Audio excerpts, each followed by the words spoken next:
Meanwhile, the newest discovery of more peculiar names of mostly non-existent people in spurious DepEd receipts and invoices continue to vex and strengthen the resolve of House Solon seeking the impeachment trial of the sitting vice president accused of grossly misusing or abusing her intelligence and confidential funds over the last 2 years. As a result, House Solons seek to verify those receipts of recipients of money from the Vice President's intel and confidential funds truly received the indicated money in the receipts or invoices. The full report from Armela Lesmoras.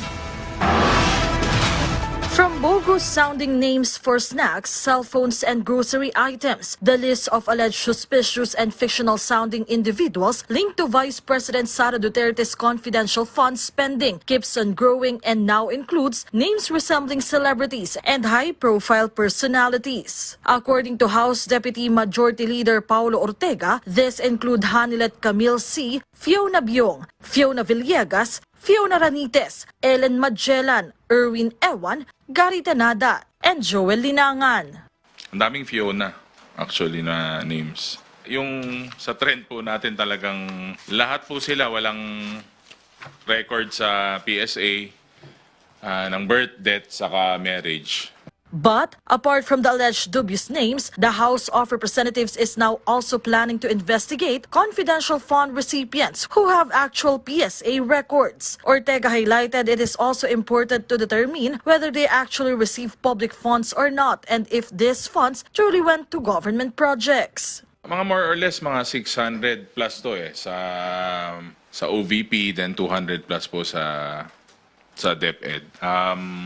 As yung sa ginawa rin ng committee siguro, total itong mga pangalan na to, saka yung mga number of names na to, na-submit na at napag-usapan na during the hearing. So, we will do our own, siguro, mini investigation. Pero, nandiyan naman po yan sa committee level na. So, makaka-request naman po tayo. As of now, Vice President Duterte is back in the country following her personal trip to The Hague, Netherlands. Once the Vice President's impeachment trial gets underway, this issue is expected to be discussed. From PTV, Malalas Moras, Balitang Pambansa.